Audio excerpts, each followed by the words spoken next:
Yesterday we started working with 30, 60, 90 triangles, and we learned the basics of the properties that are special to these triangles. So we're going to review, and then we're going to take it to the next level, and we're going to do some problems where they're giving you some stuff where you have to actually kind of work backwards to find the different sides of the triangle, okay? So the first thing is we got to review, all right? So remember 30, 60, 90 are the angles of the triangle, and if it is that type of triangle, then these properties tell you what to do to be able to find the different sides, okay? So like for instance, remember the all-important side of our triangle, if we're given, actually makes the problem a little easier, is the short leg, which is the one across from that 30-degree angle. So if you're given that, then all you have to do, like for instance, to find the hypotenuse, which would be this side right here, to find the hypotenuse, you just take 2 times whatever that short leg is. If you're given the short leg and you need to find what the longer leg is, which is the one across from that 60-degree angle, okay, all you have to do is take the length of that short leg and multiply it by the square root of 3. And so if you remember yesterday, and so if you need to review that video, you can, we did problems where, and I don't know if you noticed this, but in every single one of these problems, they actually gave you the short leg. And so it actually made it a little easier because all you had to do was, like for instance, multiply by 2 to get the hypotenuse, and then just take that times the square root of 3 to get the long leg, okay? And so now today we're going to give you problems, or we're going to work through problems where they give you something other than the short leg, all right? So let's go for it, all right? So the first problem, and again, just like all the problems on the other side, the first problem, you want to look at the triangle, figure out what type of triangle it is, and then immediately look at what you're given and kind of, like I did yesterday, label the sides so that you know what to do from there, all right?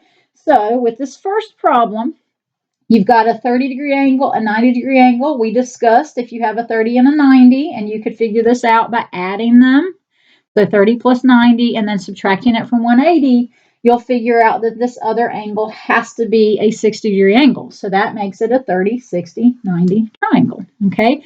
And so notice in this problem, we're given this side right here. They were told that that side has a length of 18, okay? And the units they haven't given us, but it has a length of 18 somethings, inches, feet, we don't know, all right? And that is actually the hypotenuse of our triangle. So we're given this time the hypotenuse, all right? So that means we're going to have to work backwards because remember, the all-important side is the one that's across from that 30-degree angle. So because we don't know what that is, we're going to have to work backwards first before we can find anything else that we have to find, okay? And so just to remember, we can write it up here, a little reminder for ourselves. The hypotenuse is equal to 2 times that short leg. I'll just put an S for short leg. And then the long leg, so I'll just put a little L for the long leg. The long leg is equal to the short leg times the square root of 3, all right?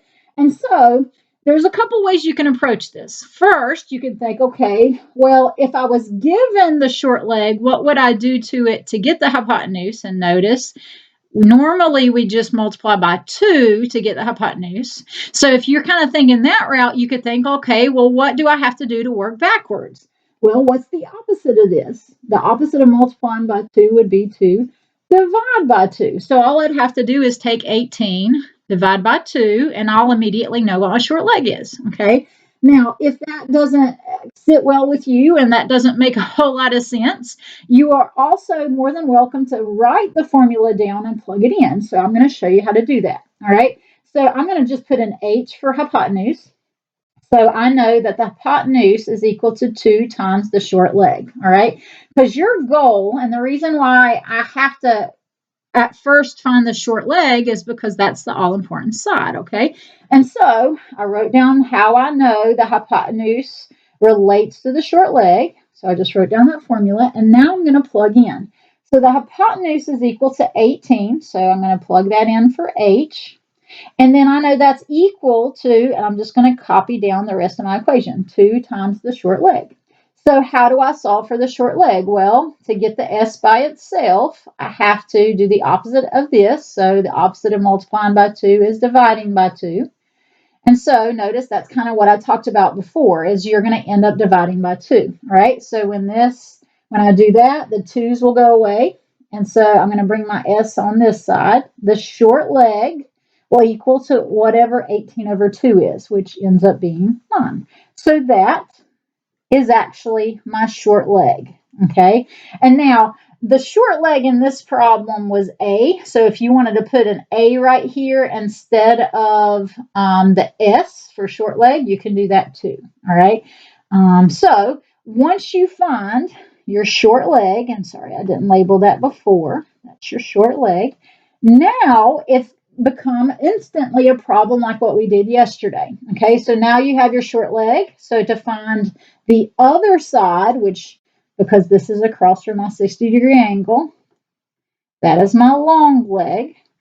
Then all I have to do is think about this formula right here, take the short leg times the square root of 3. So I'm going to plug it in. And again, if you want to use the actual letters in your equation, you can do that. But since I was doing that, like kind of using the H and the S here, I'll use these same letters. So to find the long leg, it'll equal the short leg, which was 9, times the square root of 3. And so just like yesterday, if there's a way to simplify this without getting a decimal, then you do that. But if not, you leave it the way it is. So then that would be, I can't really simplify that without getting a decimal. So that would be my answer. Okay, so actually writing down my answers, that would equal 9 square root of 3. I'm going to write them to the side. So A, which is my short leg, would equal 9. And then B, which is my long leg, will equal 9 square root of 3. And so there we go. Okay, so let's do another one. And I'll actually, because yesterday I was actually plugging in the letters instead of using the H and the S, I will go ahead and plug in the letters. All right, so let's do another one. All right, so then number 6, again, start by looking at your triangle and figuring out what type of triangle it is. And so notice you're going to see a 60 and a 90. And then, so think about what that other angle would be. It would end up being a 30. So it's a 30, 60, 90. Okay, and so with this one, think about what we're given. We're given this side right here. What is it across from? It's across from my 90. So that means that I'm given my hypotenuse, and we have to find the other two sides. So what would this one be? Well, look at what it's across from. It's across from the 30. So that would be my short leg. And then think about this one. It's across from the 60. So that would be my long leg. All right. So the all-important side that we have to find first is the short leg, all right? So I'm going to try to find that first. Since I'm given the hypotenuse, I'm going to write down how those two relate. So the hypotenuse, I know from my properties, is equal to 2 times the short leg, all right? So my hypotenuse is 7, so I'm going to plug in a 7 there. And then it's equal to 2 times, and then my short leg, I'm going to actually plug in the letter, is A. All right, so then I just have to solve this. So to solve, the opposite of multiplying by 2 is dividing by 2, because I got to get my A by itself. So then these will go away. And A will equal, I cannot simplify that without getting a decimal, and it doesn't reduce. So I'm going to leave it as 7 over 2. Okay, so that's my A. So I'm going to write it over here, 7 over 2. And then now I have to find B, which is my long leg. So if you remember, I'm going to put a dividing line here. The long leg equals the short leg times the square root of 3. All right. So my long leg is B. So that means B would equal, well, what's my short leg? I just figured it out. It was 7 over 2. So it'd be 7 over 2 times the square root of 3. Okay, and so this is where it gets really fun. No, this one's not so bad. When you simplify this, remember the goal is to try to not get decimals. And so this, if I type that in my calculator, is going to give me a decimal because it won't reduce. And then this is not something that will reduce either. And so you kind of have to leave it the way it is. And so I'm going to show you how to write this. All right. And I'm going to have to go to the side so I don't run out of room. So this 7 is on top of the fraction, the 2 is on the bottom. This square root of 3 is technically on top of a fraction. And so you're going to put a little fraction bar, and then there's nothing on the bottom. So remember, when there's nothing on the bottom of a fraction, it's technically over a 1. And when you multiply fractions, you multiply straight across, okay? So it'd be 7 times square root of 3, and you cannot do that really without getting a decimal, so you just kind of leave it the way it is. And then on the bottom, so notice you put that all over, 2 times 1 is 2. And so that would actually be what the long leg is. So even though it looks like a mess, you just leave it exactly that way. Okay, so that would be your long leg. All right, so let's write our answers to the side here so they look all nice and neat. So A is equal to 7 over 2. And then B is equal to 7 square root 3 over 2. So there are my answers. Okay, so let's do another one. All right. Oh, and I just realized I didn't give you enough information on this one. So let me add an angle here. So look at your triangle. You've got a 90 and a 60. So we know by now that that other one would have to be a 30. So you got a 30, 60, 90. You're given this side. It's across from the 90. So that means that that is your hypotenuse. And you have to find these other two sides. All right. So the one across from the 30 is your short leg. So that's your short leg. And then the one across from the 60 is your long leg. And now we have to kind of think through the problem again using our formulas. All right. So because we're given the hypotenuse, remember you want to find that all important side first. You want to find the short leg first. All right. So I'm going to copy down my formula. The hypotenuse is equal to 2 times the short leg. And then I'm going to plug in. All right. So the hypotenuse is the 8 square root of 3. Yes, you have to put all of that down. It's a number. Don't treat it any different than a normal number that you're used to. Okay. And then that's equal to, and I'm going to copy down the rest of it, 2 times. And then if you want to use the letter that they're using here for your short leg, you can put that in there. Okay. So it's 2 times x. And so how do we solve? Well, the opposite of multiplying by 2, because we got to get the x by itself, is dividing by 2. So I'm going to divide both sides by 2. And so those will go away. And x would equal whatever 8 square root 3 over 2 is. Okay. And so we do have to reduce this one because 8 over 2, remember, if the outside numbers simplify, you got to do that. 8 over 2 will simplify. So 8 over 2 ends up being 4. And then that square root of 3 doesn't have anything to go with or reduce with, so it just comes over. All right. So that's what x is. All right. So x, and I'll go ahead and write it to the side as my final answer, would be 4 square root of 3. All right. So now, how do we find y, which is your long leg? So think about the formula for long leg. Now that we have our all-important side, the long leg is equal to the short leg times the square root of 3. And so the long leg in this problem is y. So it'd be y equals the short leg. Well, think about the short leg that we just found was 4 square root 3. So it'd be 4 square root 3. Copy the whole thing down. So that's my short leg. And then we have to multiply it times the square root of 3. All right. And so I do have a little bit of simplifying to do here. All right. So the 4 would technically be multiplied times, remember, there's a 1 right here. So it'd be 4 times 1, which is 4.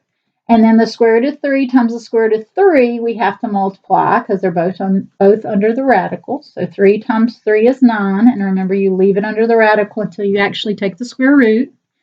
And so square root of 9 ends up being 3. And so this would be 4 times 3. And then 4 times 3 is 12. So y would equal 12. Okay, so hopefully you're kind of getting the hang of what happens when we're given the hypotenuse.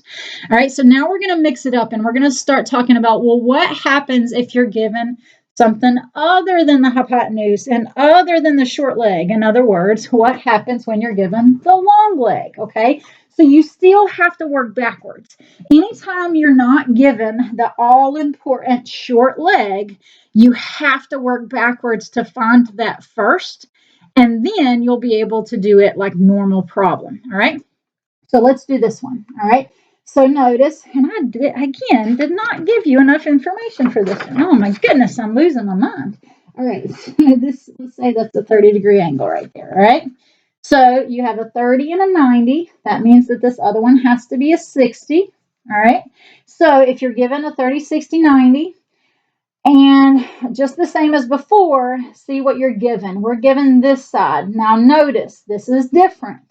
This is across from your 60. So that means you're technically being given the long leg. All right. And so we have to find these other two. So this one, because it's across from your 90-degree angle, will be your hypotenuse.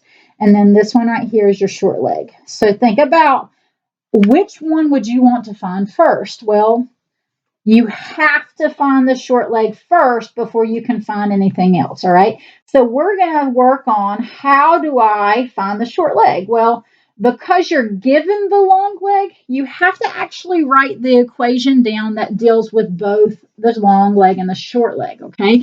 So I'm going to copy that equation down first, all right? So I know, using my shortcuts or my properties, that the long leg is equal to the short leg times the square root of 3. All right. So just like what we did in the other problems, I'm going to plug in my information and then I'm going to find my short leg. All right. So my long leg is equal to 2 times the square root of 3. So I plugged it in for long leg. And then I'm going to copy down the rest of my equation. So I'm looking for the short leg. So notice in this problem, my short leg is G. So I'm going to put a G for that. And then I copied down the rest of it. All right. So to solve for G, notice it's being multiplied by the square root of 3. So treat it like a normal number. The opposite of multiplying by the square root of 3 would be to divide by the square root of 3. So I'm going to divide. And when I divide, these two will cancel. And then G would equal, so think about this. You got 2 over essentially a 1, which is 2.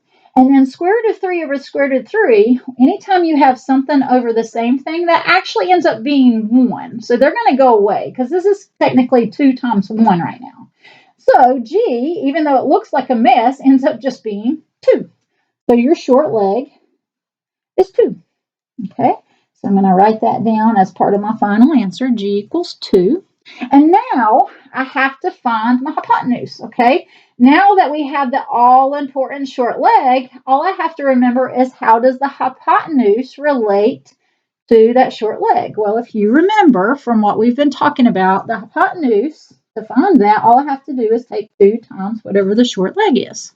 All right, so what is 2 times the short leg? Well, that would be, the hypotenuse equals 2 times the short leg. So the hypotenuse here, they actually labeled as an H. That's convenient. And it's 2 times whatever my short leg is, which was 2. So H would equal 2 times 2 is 4. So that was pretty easy, even though it didn't look like it was going to be very easy at first. So H equals 4. All right. So let's do another one. Hopefully this is kind of getting to be a little easier now. All right, so you got a 30 and 90. We know that this other one would be a 60. Look at what we're given. We're given the side that's opposite of the 60. So that means in this one, we're technically given the long leg again. I don't know why I keep trying to put a G first. The long leg again. All right. And then we have to find the other two sides, all right? So think of which one's which. The one across from the 90-degree angle is your hypotenuse. And then the one across from the 30 is your short leg, all right? So we got to find the short leg first, all right? So since we're given the long leg, you got to write down the equation that relates the long leg and the short leg. So that would be, the long leg is equal to the short leg times the square root of 3. Then we just plug in. or plug in our information. So the long leg is 18 square root of 3 equals the short leg is G. And then I bring down times square root of 3. And then I solve. So the opposite of multiplying by the square root of 3 would be to divide by the square root of 3. So those will go away. So we end up with G equals anything over the same thing as 1. So you're just ending up with 18 there. All right. So G equals 18. All right. So now we know what the short leg is. It's 18. So to find the hypotenuse, remember you just have to take 2 times whatever the short leg is. So you can write down the equation like I did in the other problem, or if you just kind of realize you just have to multiply it by 2, you can go ahead and find it. So 18 times 2 ends up being 36. So H equals 36. Okay. All right, let's do one that's a little bit different. All right. So you've got, in this number 10, you've got a 60 and a 90. And you have to find the other angle. So that would be 30. And now we're given, all right, we're given the 21. All right, what is that? That is the long leg. All right, and then we have to find this side, which is the side opposite of the 90. So that's the hypotenuse. And we have to find the side opposite of the 30, which is the short leg. All right. So the all-important side is the short leg. So we got to find that first. Because we're given the long leg, it's going to be like that problem we did a second ago. We're going to write down the formula that relates the long leg with the short leg. So long leg equals the short leg times the square root of 3. The long leg is 21 equals the short leg is G. All right, so then to solve, the opposite of multiplying by the square root of 3 is dividing by the square root of 3.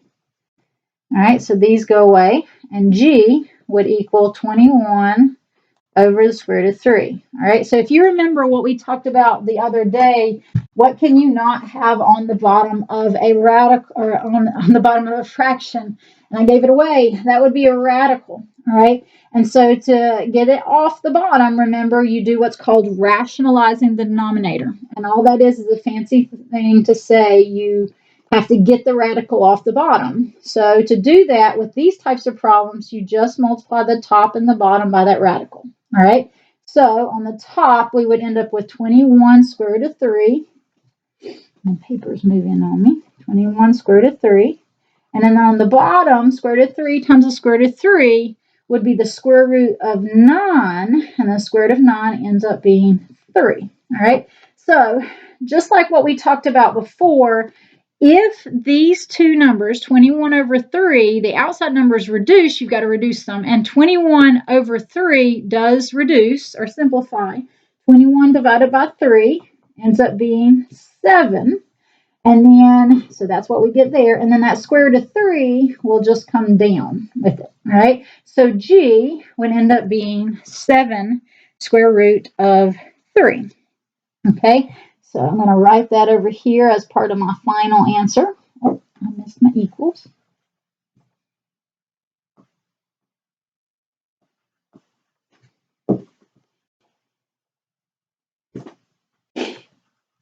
All right. And then, so that's my all-important short leg. So you can come over here and write it in your triangle because that makes things easier sometimes. And then to find the hypotenuse, remember, once you find the short leg, all you have to do is multiply that by 2 to get your hypotenuse. So we have to do 2 times the short leg, all right? So remember, the 2 and the 7, because they're outside the radical, will be multiplied. You can't take the 2 times the inside. It doesn't work that way. And so you got to do 2 times 7, which is 14. And then the square root of 3 will just come down with it. So H would equal 2 times 7. So that would be H equals 14 square root of 3. All right, so there's that one. And let's do one more, and then we will call it a day. All right, just to have a bunch of examples if you need them. All right, so the last one, you got a 30, 60, 90 again. You're given the long leg, You have to find, that would be your hypotenuse, and then you've got to find your short leg. All right. So since you're given the long leg, you want to try to find the short leg first. So I'm going to copy down. I'm going to go down here, my formula that relates the long leg with the short leg, and I'm going to plug in. So my long leg is 16. My short leg is y, and I'm going to solve. So the opposite would be to divide by the square root of 3 on both sides. So those will go away, and y would equal 16 over square root of 3. Again, you can't have a radical on the bottom, so you want to rationalize the denominator, so multiply by that radical on the top and the bottom of that fraction. So on top, you get 16 square root of 3 over square root of 3 times square root of 3. We just found out in the other problem is 3. And notice in this one, 16 over 3 does not reduce. So you would actually leave this the way it is. So y would actually equal 16 square root of 3 over 3. All right. Leave it just the way it is. Even though it looks messy, you want to still leave it that way so you don't get a decimal. All right. And now to find x, remember your hypotenuse is x. So all you have to do to find x, because it is your hypotenuse, the hypotenuse is equal to 2 times the short leg. So the hypotenuse equals 2 times, and then my short leg was all that mess right there. So it'd be 16 square root of 3 over 3. All right, so this is going to be a combination of a couple of things we talked about. So notice you've got 2. That's technically on top of a fraction. So remember, you could put it over 1. And you're multiplying it times this. When you're multiplying fractions, you multiply top times tops, bottom times bottoms. So on the top, you've got 2 times the 16 square root of 3. Multiply outside times outside. So 2 times 16 would be 32. And then that square root of 3 doesn't have anything to multiply with, so it just comes over. And then on the bottom, you've got 1 times 3, which is 3. And then do these two reduce since they're on the outside of a radical. 32 over 3 does not reduce because there's not anything that will go into both of them evenly. And so from there, that is as far as you can go. So that would be your hypotenuse. So x equals 32 square root of 3 over 3. And so even though they look like a mess, that would actually be the answers for that problem. All right. Hopefully this helps. Let me know if you have questions. Have a great day.